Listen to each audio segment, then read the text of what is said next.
తెలుగు రాష్ట్రాల్లో ప్రస్తుతం వరి పిలక దశలో ఉంది. అయితే ప్రస్తుత వాతావరణ పరిస్థితుల కారణంగా వరికి వివిధ రకాల తెగుళ్లు ఆశించినట్టుగా శాస్త్రవేత్తలు గుర్తించారు. ముఖ్యంగా అగ్గి తెగులు, మెడవిరుపు, కాడంకుళ్ళు తెగులు ఎక్కువగా ఆశించి నష్టం కలుగజేస్తున్నాయి. ఈ తెగుళ్లను రైతులు సకాలంలో గుర్తించి నివారణ చర్యలు చేపట్టకపోతే దిగుబడులు తగ్గే ప్రమాదం ఉంది. ఈ తెగుళ్ల నివారణకు రైతులు చేపట్టాల్సిన సమగ్ర సస్యరక్షణ చర్యల గురించి తెలియజేస్తున్నారు మారుటేరు ప్రాంతీయ వ్యవసాయ పరిశోధన స్థానం సీనియర్ శాస్త్రవేత్త వి భువనేశ్వరి.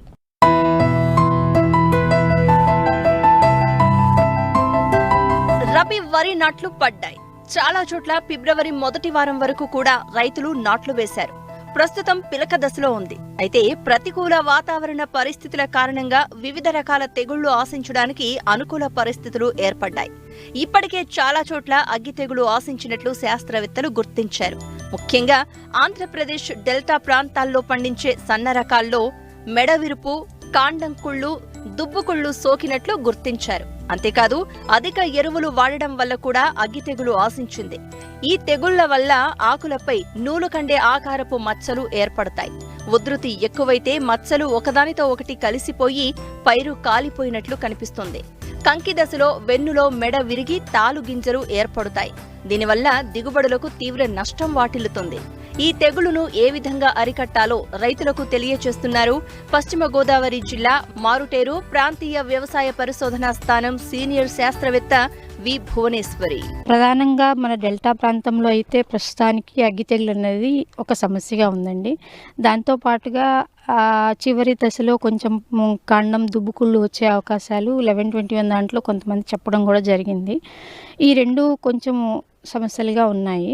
దాంతోపాటుగా చివరి దశలో ఒక్కోసారి రెయిన్స్ ఏమన్నా అన్ఎక్స్పెక్టెడ్గా పడినప్పుడు మానిపండు తెగులు వచ్చే అవకాశం ఉంటుంది.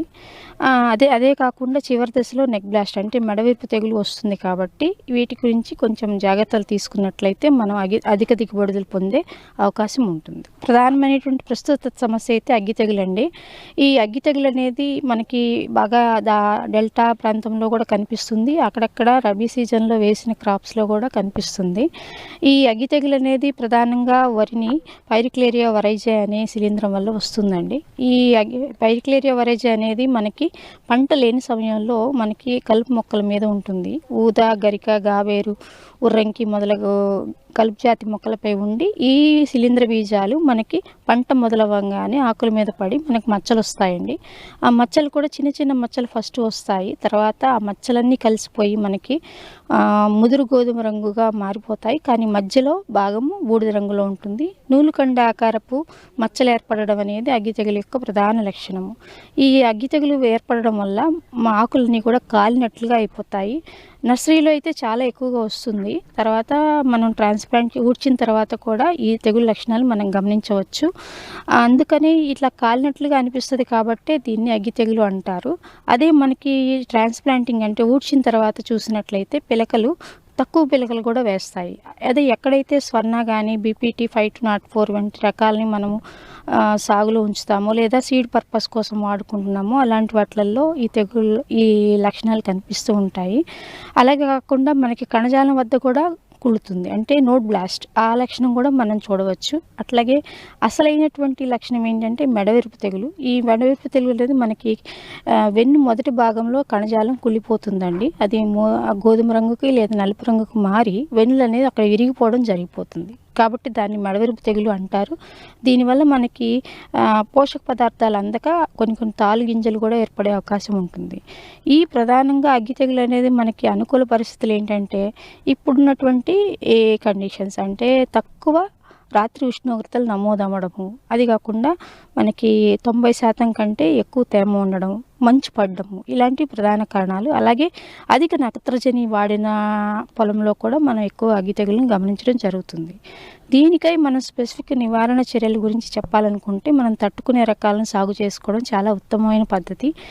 అంతకుముందు 1001, 1010, 36-26 బాగా సాగు చేసేవాళ్ళు. అవి కూడా తట్టుకునే రకాలే. ఇప్పుడైతే 11-21 ఎక్కువ సాగు చేస్తున్నారు. 56-53 కూడా సాగు చేస్తున్నారు. వీటికి అగ్గి తెగులు తక్కువ. ట్రైసైక్లిజోల్ 0.6 గ్రాములు 1 లీటర్ నీటి కలిపి పిచికారీ చేసుకోవచ్చు. లేదా ఐసోప్రొథైలిన్ 1.5 మిల్లీలీటర్లు 1 లీటర్ నీటి కలిపి పిచికారీ చేసుకోవచ్చు. అదే మెడవిరుపుత లక్షణాలు కనిపించినా కానీ వీటితో పాటుగా కసుగోమైసిన్ 2.5 మిల్లీలీటర్లు 1 లీటర్ నీటి కలిపి పిచికారీ చేసుకున్నట్లయితే మనం సమర్థవంతంగా ఈ అగ్గి తెగులు నివారించుకోవచ్చు. కాకపోతే మనము టైంలో చూసుకొని ఒక మందు కొట్టిన తర్వాత మళ్ళీ వేరే ఇంకోసారి ఉంది అనిపిస్తే మందు మార్చి కొట్టడం వల్ల ఉపయోగం ఉంటుంది. పంటంతా తడిచేటట్టు కొట్టినట్లయితే కూడా ఫలితం ఉంటుంది. ఈ విధంగా పాటించినట్లయితే మనం అగ్గి తెగుల్ని సకాలంలో నివారించుకొని మంచి ఫలితాలు పొందవచ్చు. ఈ కాండం కుళ్ళు యాజమాన్యానికి నీటి యాజమాన్యానికి చాలా సంబంధం ఉంటుందండి. అందుకని నీటిని తొలగించేసి ఒకసారి ఆరగట్టుకున్నట్లయితే కూడా మంచి ఫలితాలు ఉంటాయి. ఒకసారి చేయాలి అది తప్పనిసరిగా. దాంతో పాటుగా మనము నీటిని మార్చుకున్న తర్వాత పొలమంతా తడిచేటట్లుగా టెబ్బికొనజోలు 2 మిల్లీలీటర్లు 1 లీటర్ నీటికి కలిపి పిచికారీ చేసినట్లయితే ఈ కాండం కుళ్ళు తెగుల్ని సకాలంలో నివారించుకోవచ్చు. నీటిని టైంకి మార్చుకొని మళ్ళీ మంచినీరు పెట్టుకొని మనం ఏదైనా పిచికారీ మందులు చేసుకున్నట్లయితే మనం సకాలంలో నివారించుకోవచ్చు.